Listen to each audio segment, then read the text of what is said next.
Sheikh Burhan Kiti wonna woli nkutegeeza muganda wange wegendereze nnyo. Mufti wa Uganda owa w'ekiweekyo di Kampala Ramadhan Obajje gwegwe yasookeza ku lukalala olina okugibwawo mu bwangu oba okuba amasasi oba owereddwa obutwa oba owambiddwa Sheikh Burhan Kiti kwoli. Wetwogerera olwaleero omutamanya ngamba afutubadde ku kiwayi ky'Obuyisiraamu eky'Ekampala mukadde kubayita Mubajje Ramazan Yeseriti bahabulwa Nyandwi yamuwadde obuwumbi 14 obw'ensimbi za Uganda nga bwa mobilization kumukuutira kadingidi okwetola eggwanga lyonna mu mizikiti gyonna egy'eggwanga. Era kino kigenda kuvaako kulanga Sheikh Ramazan Mubajje ng'ategeeza bamasheeki bonna abatambuza enjiri ya Nabbi Muhammad nti tebagezaako n'olunaku n'olumu ne boogera ku nsonga zonna ezikwatagana ku ggwanga omuli okukwata kw'abantu, omuli okugoba abantu ku mataka, oba ensoma mbi, oba ebyamasannyalaze bibi, oba ebyobakutta abantu, oba batulugunyiza abantu. Museveni akoze ate tebageze nababyogerako muzikiti gwonna nga babuulira enjiri. Yes, alright. Oli ku Yugi Update TV ko sinzo bango tuuliza webale kwekumira ku mayonga n'ogwo mukwano gwange ali yampuliriza abali emitala w'amayanja mbalamusizaako nnyo mbaniriza ku Yugi Update TV. Abula gwa tannatweyungako kirira wansi waliwo ekigambo subscribe kikoneko ojja kubanga osobola bulungi nnyo otwegatako gwe mukwano gwange ali eyo.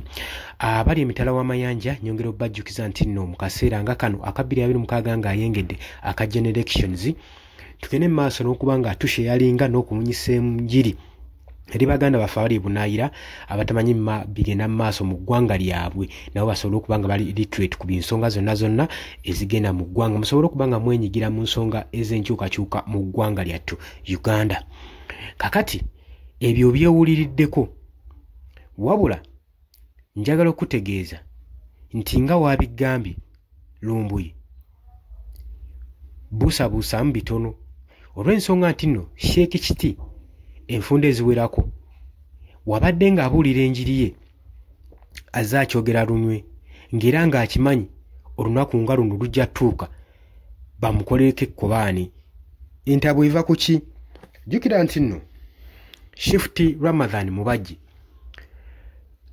gye buvuddeko obukulembeze bulimu ebirumira bingi nnyo omuli okutwala eby'Obuyisiraamu naye nga bagamba nti ono abitwala mabega wa authority n'obuyinza bw'alina n'enkolagana by'alina ne gavumenti eri mu buyinza.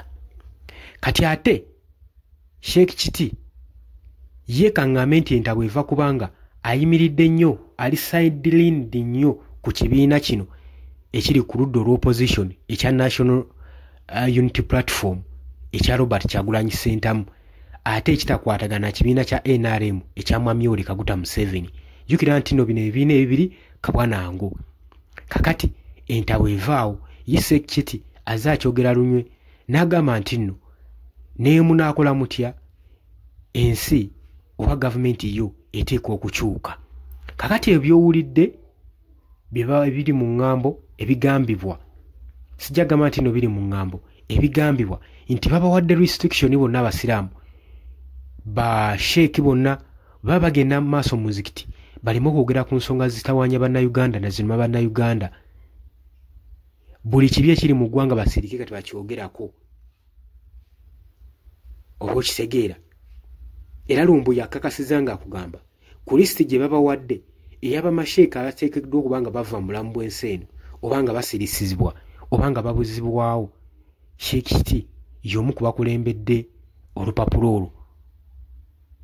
Tetumanyi wajje bigenda kuggweera, tetumanyi wabula kinjagala okutegeeza nti nno ebikolwa nga bino bigenda mu maaso n'okuba nga byeyongera naddala mu kaseera nga gavumenti eri mu buyinza enaatera okukyuka.